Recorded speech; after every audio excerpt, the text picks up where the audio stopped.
What's cooking, y'all? My name is the Mad Chef, and welcome to the BBR Summer Scramble Draft Analysis video. You heard that right. This is the, I wouldn't say infamous. The very famous BBR was hosting a Summer Scramble that I very fortunately got to play a part in. I'm super excited for this season going forward, not only because it's obviously the BBR, and there are many big names that are in this league, such as the host D-Ray and many other prominent players or content creators you might have heard of, such as D-Double, OG Gablina, Mounte, Joey even. So I'm super excited to get my name out there, not only as a draft player, but as a content creator. I'm excited to be back as well.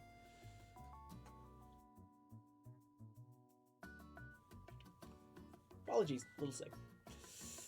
But yeah, I'm super excited. This was a 8-man draft for 8 Pokemon at 90 points. So I like those a lot. I like when it's 90 points and you are forced to pick a certain amount of Pokemon, no more, no less. It really makes each Pokemon a very important decision to make.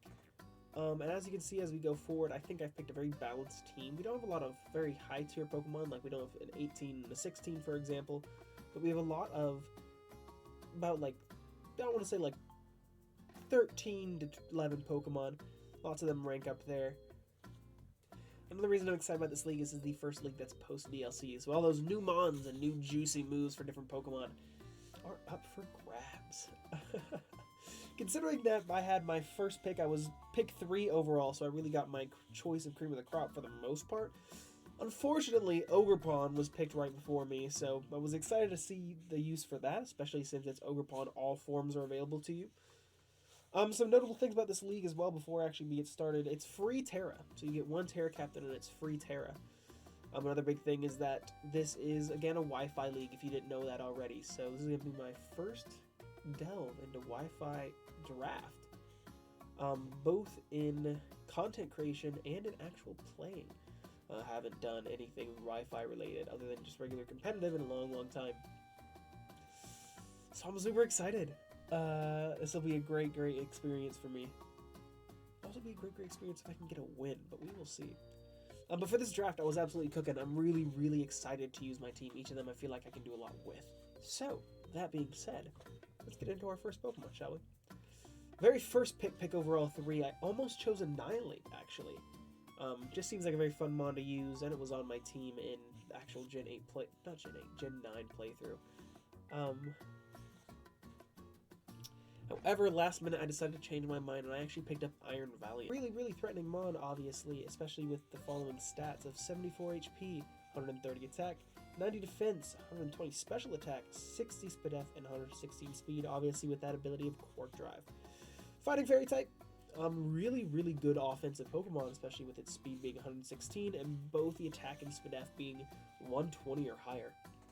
Its big addition for the DLC was it actually got access to Vacuum Wave, a stab priority. It doesn't get the most from the DLC, but that single change means a lot of potential for this mon opened up. Before, if it really wanted to outspeed certain things like Dragapult or other booster mons that might outspeed it, or potential Scarfers, it really had to run Shadow Sneak a lot. But now that it gets Vacuum Wave, it can run Vacuum Wave or Shadow Sneak, so it can run Calm Mind or Swords Dance variants, which just means a lot more potential in how much you can malleate what Iron Valiant's doing for a team. Obviously, it's always going to be that offensive threat, but I'm excited to see what I can do with it. Never used it before in draft, so we'll see how it gets done. Another important thing to note is that this mon was Terra banned, so this is not the Terra Captain. Obviously, if it was not Terra banned, I would absolutely, without a second thought, make this thing Terra Captain. But Terra banned, so unfortunately we're not able to do that. But really nice mon. It's really our biggest offensive threat. Not saying that we don't have other offensive threats, but obviously it's the one everyone's eye is going to catch, like, oh my god, this team has an Iron Valiant, I definitely need to prep for that. Which I'm hoping will kind of open up some of my other offensive mons to come out of the shadow of Iron Valiant and really pick up more kills with it. That's usually what happens when I draft teams that have a really big offensive threat, like last time I drafted Chien-Pao or drafted low kicks in a low tier league. A lot of people started focusing on that big threat and kind of forgot about the other threats I had. Going into our second mod, I really wanted to pick up some bulk on the team because I want to make sure that Iron Valiant can swap in and out and have reliable switch-ins to kind of help back it up and give it opportunities to come in freely. And also saying that I also wanted a bulky Dark type because I wanted to come in on Psychic type threats if I needed to. Not really worried about, say, Dark type threats, but this Pokemon really excels at walling, but just the Psychic type threats is good enough for me, especially with some of the Mons running around and the coverage they get. But to make that reveal, it obviously is Mandibuzz. We skipped up Mandibuzz for our second pick at 12 points, going up from 17 to 12 for our second pick, but I think Mandibuzz is really worth it. It has incredible bulk, and it got, honestly, some not bad additions with the DLC. It got access to Hurricane, which is honestly really nice for it. Obviously, it kept U-Turn, but importantly, it kept Defog and Toxic. This mod is very passive, and I want to make sure that it does the most it can to chip away at things, especially things that might want to run Sash, or things that might just be annoying to take down. It might be like that 80 to 95% range from full with Iron Valiant. Just getting a little bit of chip on things with, say, Toxic or U-Turns would be really, really important. It also has just some bulky stats, having 110 HP, 65 attack, 105 defense, 55 special attack, 95 SpDef, and 80 speed. It's also nice because it's not necessarily a slow U-turner, but it also can get out of unfavorable matchups against bulkier Pokemon that might want to set up in front of it. It can get out of them with also dealing a little bit of damage. So things like Cresselia and Umbreon pop into mind. As much as I would love to sit there and Toxic it, I would much rather swap out and deal a little bit of damage to it, and then go into something like Iron Valiant or some of my other offensive mons on the team. Yeah, I'm very excited to use it. Its abilities aren't really anything much. I mean, it's Big Pecs and Overcoat. So, I mean, not entirely useless abilities, but nothing really that helps it. Its biggest boon is its natural bulk and defensive typing. But I'm super excited to use it. I'm hoping I'm not going to have to run heavy-duty boots all the time, but it's really just a really safe item, and I don't see no reason not to, especially with me wanting to come and bring it in and out all over and over again. But yeah. On to our third Pokemon, one of my top 3 ground types in Pokemon. Probably second, only beaten by Crocodile and following behind it Iron Treads. I really like Iron Treads. But this is none other than Mamoswine. Super excited to see this guy came back in the DLC. Super offensive Pokemon. 130 attack is really, really good with a really good offensive ice and ground typing for both really anything. Nothing really wants to swap in on a Mamoswine hit, especially, say, if it's not Scarfed and it's just able to click another move later. Which, to add to that, it usually, in previous generations, because of its base 80 speed stat, had to run Scarf to outspeed things, either that or hope it's weak to Ice Shard. However, it got a really big boon in the DLC. It got Trailblaze. A lot of things got Trailblaze, but specifically Mamoswine, that's really big. Getting that +1 speed allows it to outspeed a lot of things, and with the ice ground coverage it gets, not a whole lot of things want to swap into it. I mean, if you want to run into a Steel type for the ice moves, you can just click Earthquake. If you want to run into a Grass type for the ground moves, you just run an Ice move. I'm trying to think of another good typing that can come in on it, because obviously Flying doesn't want to come in either, because Ice move, Fire doesn't want to come in either, because Ground move, Water can come in. I mean, Bulky Water is a Bulky Water, but it's still going to take a chunk from Earthquake. Especially now that Trailblaze exists, it can hit them super effectively. So no Gastrodons or Quagsires coming to rain on my parade, I'll tell you what. But yeah, it's a super exciting mod to have on the team. It did lose Superpower, unfortunately, so not a really, like, out-the-gates offensive move, but then again, the only thing you're really hitting with it is Steel types, which you have Earthquake for anyway. So it's not a super common move that it would use, but option is still there with Body Press if I'm wanting a fighting type move for a specific matchup. I'm also excited because, again, this thing just has a really, really good offensive stat, as well as a little bit of natural bulk with having Thick Fat and 110 HP. But like I said, that 130 attack and 80 defense, 70 special attack, 60 SpDef, and the 80 speed. Two mons are both at 80 speed, but they're going to hit different speed zones because I'm never going to run a speedy Mandibuzz, and I'm always going to have speed in Mamoswine. So they'll hit a little bit differently, but Till, not my favorite thing in the world. Our speed is fine. Not my favorite thing, but I'm super excited to use Mamoswine. This is, I don't know if I've said it enough, but I love Mamoswine. I'm super excited it came back. Super excited it got some good utility both in Trailblaze and I guess Smackdown for any pesky Corviknights. But the biggest thing is really, really that Trailblaze. I guess also if you want to run Lucky Dice with Icicle Spear and Rock Blast. That's an option. Another big thing with this guy is obviously he's a stealth rocker. Probably won't run stealth rocks on its often because of my other rocker, but it has the option to if I need it to. Especially with that natural bulk, honestly I could run some bulkier sets and give it a week, depending obviously on what we're going up against. Our fourth pick might not be my favorite mon on the team, just purely from a I love Pokemon perspective, but this is the mon I am most excited to use on the team, and that is none other than Empoleon. We scooped Empoleon for a grand smacking total of 12 points. It's our Steel type to help our Fairy type weakness we've adjusted so far with Mandibuzz and Iron Valiant. It also is a good bulky water type. This mon, honestly, I'm super excited to use. It got Stealth Rock, obviously, but it also got Flip Turn and Roost, which are huge moves for it. It changed from Defiant to Competitive, which a Competitive is so much better to abuse Defog as well as abusing that base, I think it's 111 special attack stat. Not a huge difference, obviously, but a difference worth noting. At one point may come into play, you never know. Let me just pull up. I got a bunch of things in the DLC, not all of which that I'm super familiar with, so let me pull up. I remember it got some really, really good things. It also got special moves, so Air Slash, Chilling Water, Haze it got, which is another big one. It also got Steel Beam and Vacuum Wave. Obviously you got Terra Blast with everything else, and it got Wave Crash if I want to go that route. Super, super excited about, honestly, everything this guy got. The thing, it lost a couple things that is a little annoying, Defog being the big one, but Defog and also Scald it doesn't have access to anymore.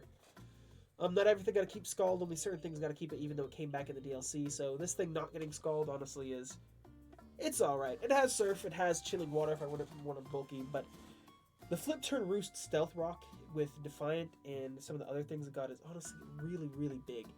That gives me two mons that are bulky enough and also have solid recovery, which I'm excited about. But yeah, super, super excited to use this thing. And base 60 speed, it's not horrible, not the best. Good coverage and everything it wants to do. Yeah, it's knockoff as well. I think so far every mon on my team has knockoff. Gone are the days where knockoff wasn't a very prominent move.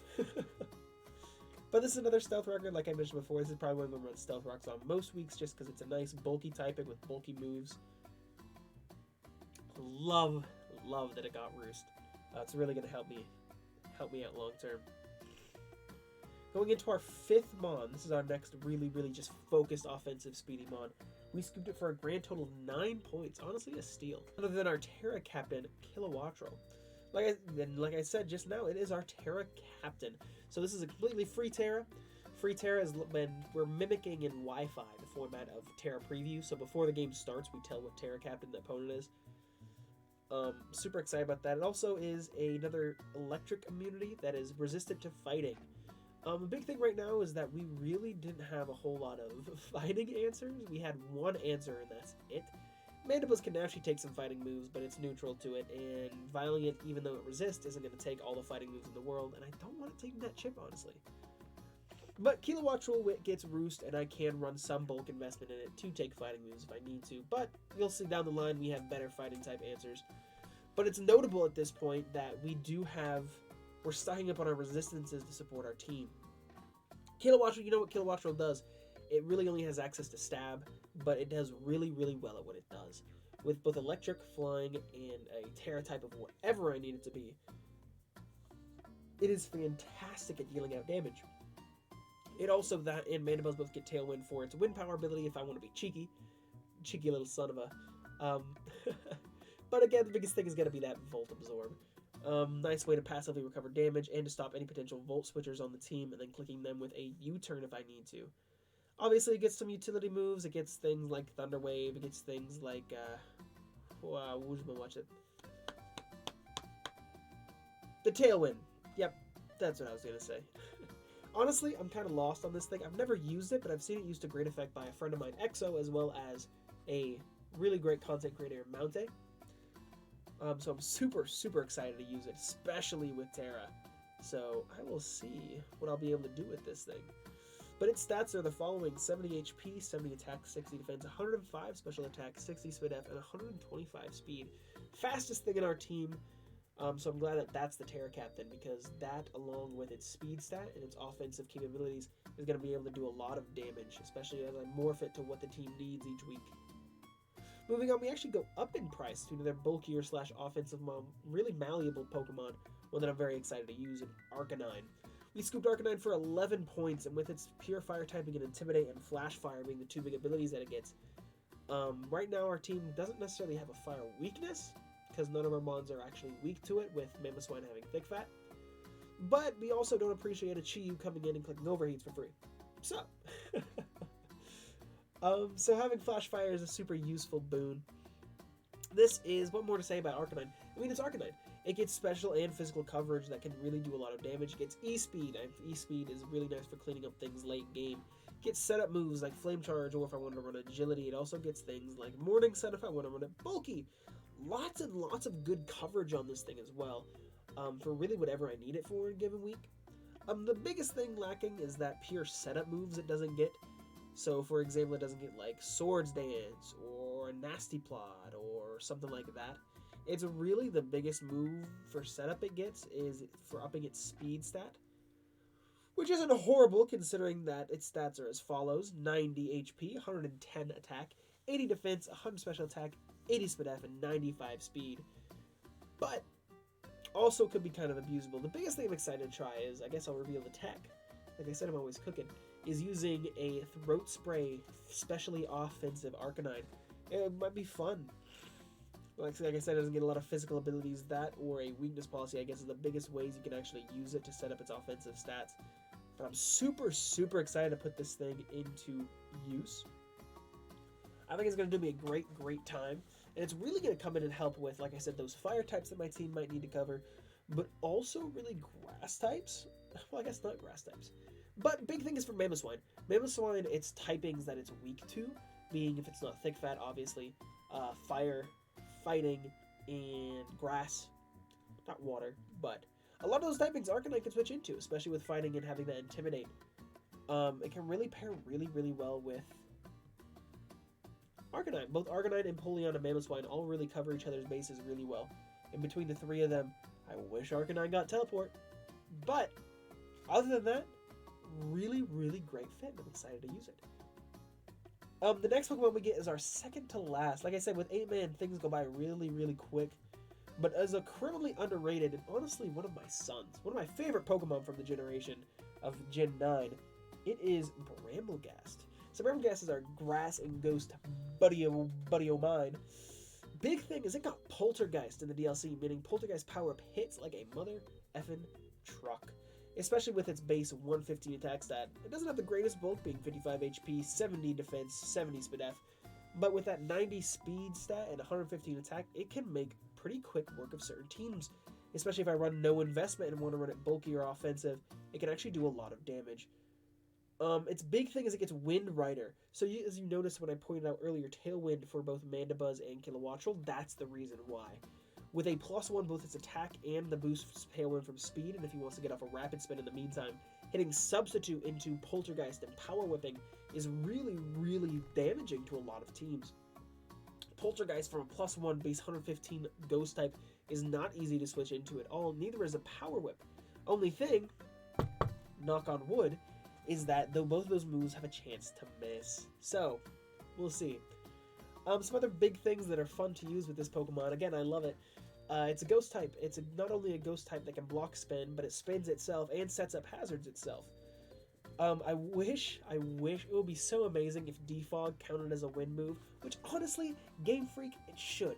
Defog is, from all of its animations in previous generations, it seems like it's using wind and blowing wind at high speeds to remove hazards from the field. So by all intents and purposes, Defog should absolutely count as a wind move, and that makes Bramblegast immune from Defog. So it not only is immune to Rapid Spin and Defog, but it punishes both of those by setting up its own hazards or its offensive stats. Now that's how you make this Pokemon go from 6 points to 11 points, I'll tell you what. But yeah. Some other fun things is, this Pokemon I love. I've gotten a 6-0 with it before in one of my playoff matches, just because of the massive amounts of things this thing can do, even with its limited move pool.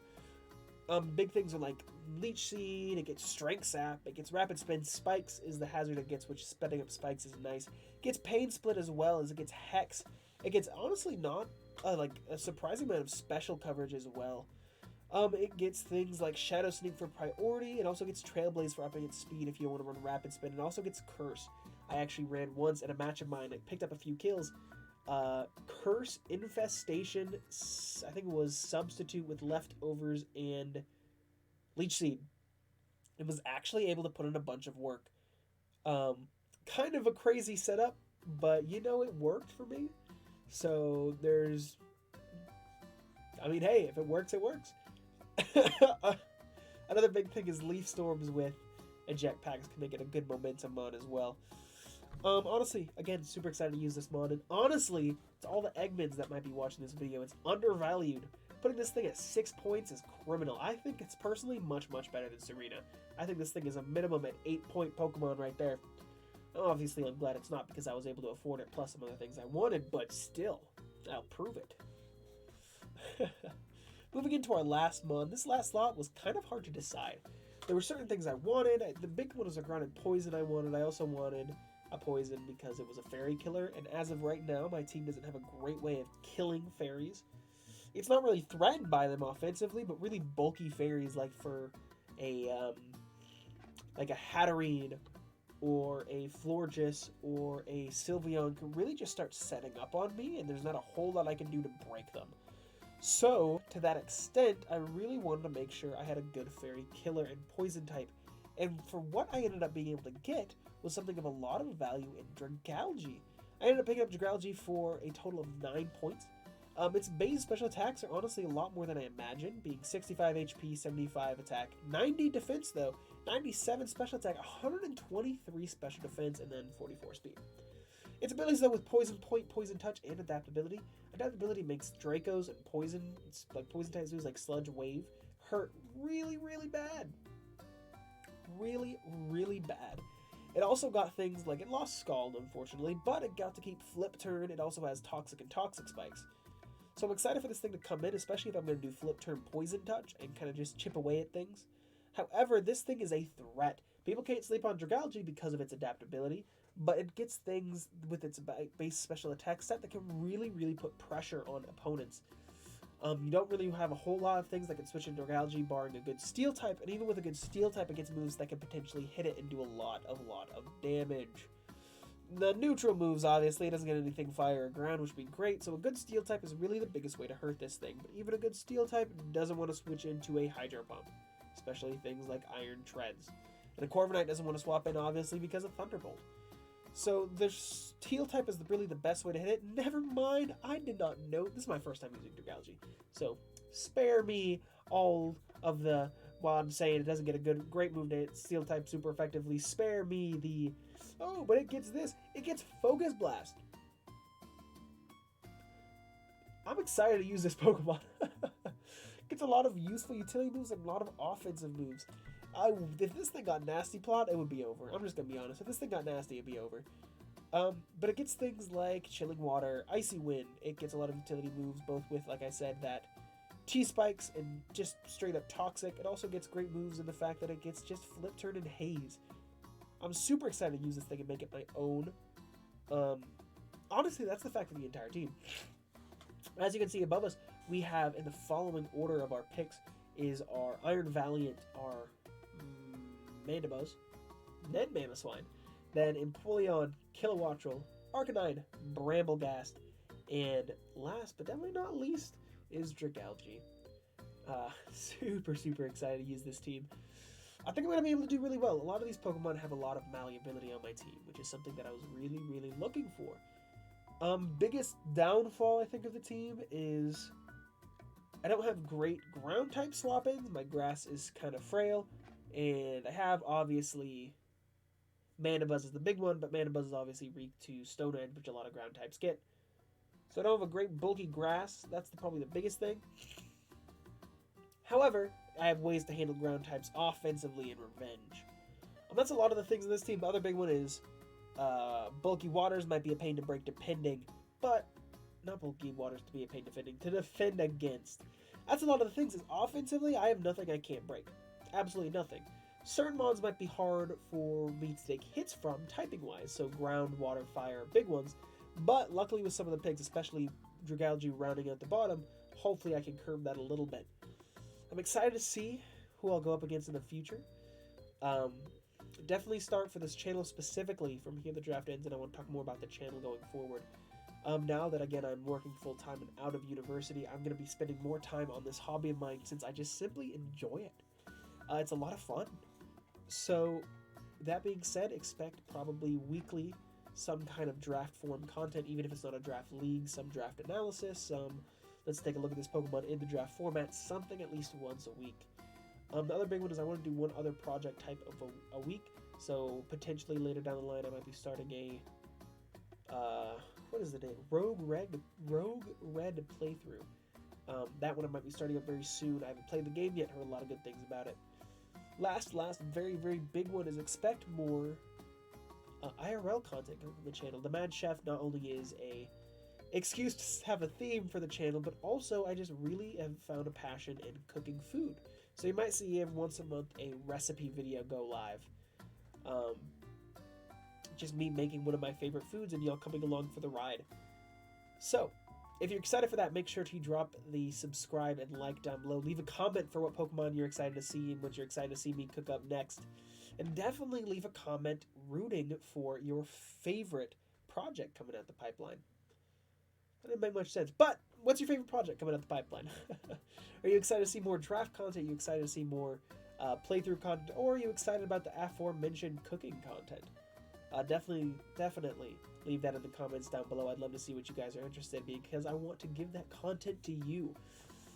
Hobbies are fun and I want to make the most of it. And I want to have this hobby, I want to make it fun for both me and the viewer. I want this to be a two-way thing. So, that being said, have a wonderful day and please make sure to come back to the channel because you will never know what I'm cooking next. Bye-bye.